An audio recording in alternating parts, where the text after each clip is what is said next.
Israel और Hamas के बीच लंबे समय तक चली कयासबाजी के बीच सीज फायर हो चुका है। खबर है कि फिलहाल प्रधानमंत्री बेंजामिन नेतन्याहू की ओर से इस सीज फायर डील को मंजूरी दे दी गई है और अब कैबिनेट से भी इसे पारित किया जाएगा। इस मामले में गुरुवार को अगर मगर की स्थिति पैदा हो चुकी थी, जब नेतन्याहू ने कहा था कि अभी सीज फायर नहीं हुआ है।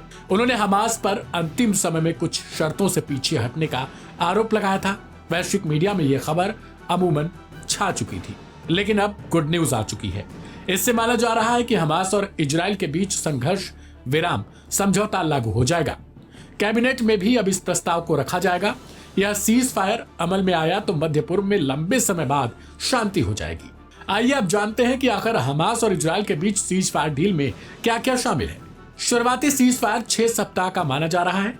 इस दौरान इजराइल की फोर्सेस सेंट्रल गाजा से वापस लौटेंगी और फिलिस्तीनियों की वापसी होगी। इस डील में मानवीय सहायता की सामग्री वाले 600 ट्रकों को गाजा में एंट्री की परमिशन दी जाएगी। इनमें से 50 ट्रकों में ईंधन रहेगा। हमास के पास अभी भी 33 लोग बंधक हैं। इनमें महिलाएं और बच्चे भी शामिल हैं। हमास सीज फायर डील के तहत हर सप्ताह 3 लोगों को छोड़ेगा। अपने एक नागरिक के बदले में इजराइल 30 फिलिस्तीनी कैदियों को रिहा करने पर सहमति जताई है। सीज फायर का पहला चरण 6 सप्ताह यानी कि कुल 42 दिनों का होगा। इस अवधि में हमास ने हर सप्ताह 3 इजरायलियों को छोड़ने पर सहमति जताई है। वहीं इजराइल सप्ताह में 90 फिलिस्तीनी छोड़ेगा।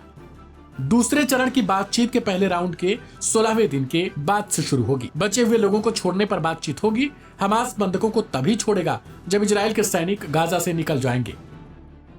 तीसरे चरण में शव को वापस करने पर भी बातचीत होगी। आपको बता दें कि पिछले कुछ दिनों से लगातार ये कयासबाजी चल रही थी कि इजराइल और हमास के बीच में अब सीज फायर हो जाएगा, लेकिन बीते कल ही अचानक से ऐसी खबर आई जिसे सुनने के बाद वैश्विक तौर पर यह माना जा रहा था कि अब शायद ये सीज फायर ना हो पाए, क्योंकि नेतन्याहू की तरफ से यह आरोप लगा दिया गया कि हमास अपनी शर्तों से पीछे हट रहा है। लेकिन अमेरिका और कतर के भारी दबाव के बीच आखिरकार इजराइल को मानना पड़ गया और फिर अब खबर आई है कि दोनों अपनी अपनी तरफ से इस डील के लिए राजी हो चुके हैं। हालांकि फिलहाल नेतन्याहू कैबिनेट से इस सीज फायर को मंजूरी मिलना अभी भी बाकी है, लेकिन कहा जा रहा है कि प्रधानमंत्री बेंजामिन नेतन्याहू ने जब इसे हरी झंडी दे दी तो अब उनकी कैबिनेट की तरफ से ये तय है कि इसे परमिशन मिल जाएगी। आपको बता दें कि इजराइल में कई मंत्री नेतन्याहू कैबिनेट के खासा नाराज चल रहे हैं और उनका मानना है कि हमास के साथ डील करना पीछे हटने जैसा है। ऐसे में देखना दिलचस्प होता है कि कैबिनेट में जब इस मसले को रखा जाएगा तो आखिर कौन से मंत्री इसके समर्थन में आते हैं और कौन इससे पीछे हटते हैं। इस रिपोर्ट में इतना ही। तमाम अपडेट्स के लिए सब्सक्राइब करें लाइव हिंदुस्तान।